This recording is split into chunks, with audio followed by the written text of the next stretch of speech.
Ephraim Yoder stood quietly in the warm kitchen light, his weathered hands folded gently as he looked at Lenora Stoltzfus and Gideon Lance seated before him. The soft creak of wooden benches, the faint glow from the hearth, and the faint scent of rye floating in the air formed a sacred backdrop to the moment. With a kind voice, measured and steady, Ephraim began to share the knowledge passed down through generations about the living miracle that is sourdough starter. "Do you know why we do not simply buy bread from the town market?" he asked softly. Lenora's eyes sparkled with curiosity, and young Gideon nodded, eager to learn. Bread is more than food, it is a companion to our days. It breathes, it grows, and it carries the story of time itself. Ephraim leaned forward, eyes twinkling with the grace of age. To start a sourdough, you mix flour and water and let it rest. But it is not just a mixture, it is alive. Flour holds yeast and bacteria naturally, waiting patiently to awaken. This transformation cannot be rushed. Lenora, it is a gentle rhythm, nature's voice calling us to patience. The old man's soft words were interrupted by the familiar creak of the back door. Amos Lapp, the wise neighbor, stepped inside, his face kind and lined with a lifetime spent in fields and gardens. "Ephraim," Amos nodded respectfully, "I heard the talk of sourdough. My wife says the smell of fresh bread is like a prayer to earth itself." Ephraim's smile deepened. "Indeed, Amos, the fragrance that rises from the oven carries peace and gratitude into our home. It is not only taste we seek, but the soul's quiet blessing." Amos settled near the hearth as Ephraim continued. "Mixing the dough by hand is an act both humble and profound. The kneading is where strength and heart intertwine. The touch awakens the gluten, giving bread its texture, but it also connects us to what we create. Machines cannot replicate this sacred bond. Each fold, each press is a rhythm, a communion of craft and spirit." Gideon's gaze grew wide as he imagined the elegance of this simple act. Salome Bear, the family matriarch and keeper of countless recipes, moved quietly to the table with a basket of freshly milled wheat and rye flours. Her hands bore the wisdom of ages, and her presence lent reverence to the moment. "My children," she spoke softly, "when you bake, remember the seed that falls to the earth. As the ancient proverb says, only in good soil does the grain grow strong. Our hands, our care, are that soil for the bread we create. The starter is like that seed, needing fertile spirit and steady patience." Lenora reached for the basket, inhaling the wholesome scent of the grains. "We use mostly rye," she said, "but sometimes wheat or even spelt. Each flour brings its own character, just like the soil or the season. It is like conversing with the land itself." Ephraim nodded approvingly. "Yes, and the starter thrives differently, depending on what you feed it. It learns from the flour as we learn from the earth." "Is it always this slow?" Gideon wondered aloud. "Yes," Ephraim answered gently. "For bread made with sourdough, time is the secret ingredient. Patience draws out flavors, nurtures strength. Unlike hurried commercial bread, ours respects the rhythm of nature and honors the gift of yeast." He saw the young man's spark of understanding deepen, as if a new world had opened. The room. Tobias Gingrich, a distant relative who often questioned old customs, shifted uneasily near the doorway. Ephraim caught his glance and nodded patiently. "Tobias, our traditions hold truths written by time and love. The gentle breath of a starter, the feel of dough beneath your fingers. These are lessons the hurried world has forgotten. Join us, and you will find in this bread a deeper connection to life's rhythm." Salome added softly, "Bread brings us together as family, gathering us around the table to share stories, laughter, and warmth. It is not just sustenance, but a binding thread that weaves our lives. The work we put into it imbues it with spirit, just as the love between us strengthens the bread and our hearts." Ephraim looked once more at the young faces before him. "Remember, you do not simply bake bread, you nurture it. Like a seed planted in good soil, given light and water, it will grow and feed you in turn. Take care in your work, honor the dough, listen to its breath, and it will teach you the sacred art of patience and presence.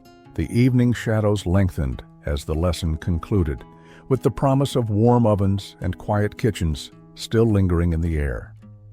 The conversation drifted naturally to the gardens tended with similar care, where each seed and sprout grew in harmony with the land. And so the family prepared to step gently into the next chapter of their shared journey, where soil, seed, and scent would unite in the ever-turning dance of life. Рука, что месит, и душа, что поет. Ephraim Yoder settled into his worn wooden chair, the morning light soft upon his hands. "Do you bake your own bread, or do you buy it from the store?" he asked Tobias Gingrich, who shifted slightly, uncertain. Tobias had come from the town with questions weighing heavy in his heart about the old ways. Ephraim's eyes shone gently as he began his story, not merely about baking, but about the living connection between hands, time, and the earth. The secret begins with the starter, the sourdough culture that breathes like a living companion in our home. Lenora Stoltzfus, his daughter, held the jar carefully, stirring the bubbly mixture. "This," Ephraim said, "is not just flour and water, but a community of tiny homes for yeasts and bacteria that give our bread its soul." He explained how to create a starter from simple ingredients and how to feed it daily, much like tending a child. "You listen for its breath," he said softly, "the tiny bubbles, the slight tang, all signs it is alive and ready." Meshing the dough by hand became a family tradition more than a chore.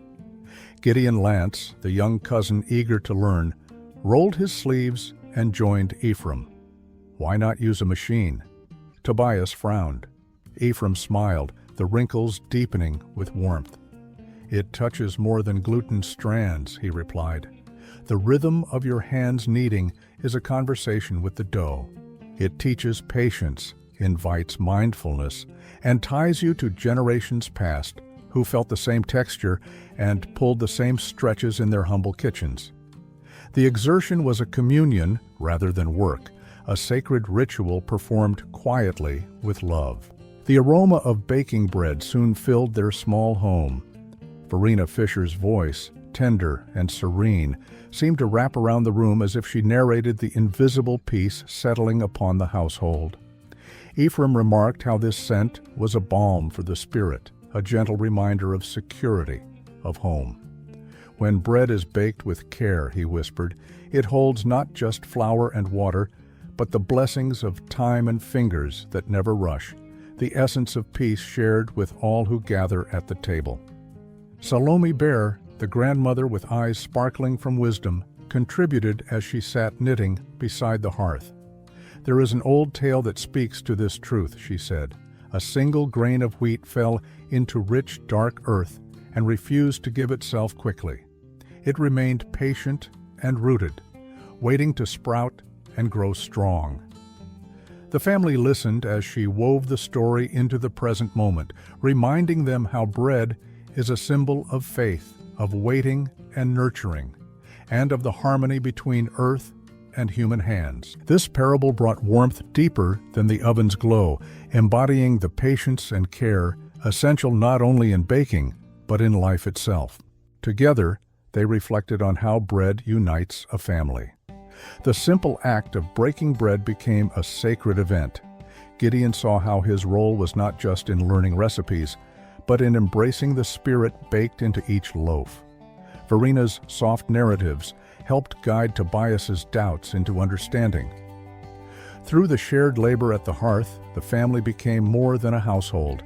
They became keepers of tradition and harmony with nature. The process required daily attention, but in that tending, there was joy and fulfillment. Ephraim showed how the starter grew stronger over time, fed by simple ingredients, yet enriched by the patience of human hands. Lenora carefully documented the cycles, always looking for the perfect balance between sour and sweet, between strength and tenderness. It wasn't just food, it was a living chronicle of their care and faith, a heritage handed down with gentle resolve.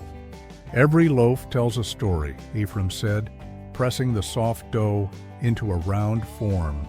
A story of the earth that gave the grain, of the water that nourished it, of the hands that shaped it, and of the hearts that wait for it. Tobias, watching him work, began to sense these stories beneath the surface of simple ingredients.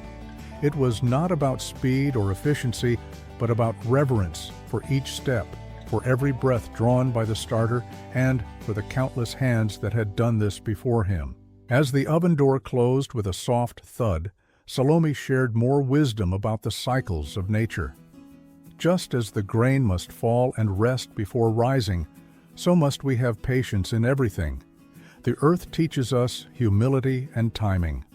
Her voice wavered with emotion, giving weight to the moment.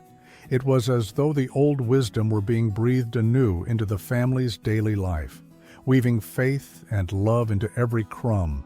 Ephraim then spoke of the way the physical act grounds them all.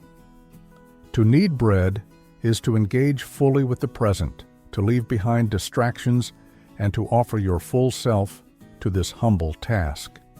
Lenora nodded, her eyes bright with the joy of discovery. Even Tobias found his skepticism softening as he felt the texture of dough beneath his fingers, alive and pliant, responding to human touch. Here was a lesson reaching beyond the kitchen into the very core of living gently with the world. In this shared labor, the family found renewal. Food prepared with intention connected them not only to their ancestors, but to the soil itself. The art of sourdough baking unfolded as a metaphor for life, requiring care, patience, attention, and hope. Each loaf was a humble offering of gratitude, a gift born from the alliance between human hands and natural processes. Verina's storytelling wove these threads together, reminding them that every crumb carried history and love. Tobias, once doubtful, now held a quiet respect for the tradition that shaped more than just bread, but hearts and homes. The smells, the sounds, the motions, all combined into a tapestry of belonging and trust in the slow, kind rhythms nature provides. As the bread hardened to crust and softened within, the table was set and the family gathered. Ephraim's voice, calm and steady, invited everyone to partake not only in nourishment, but in the story baked into the dough.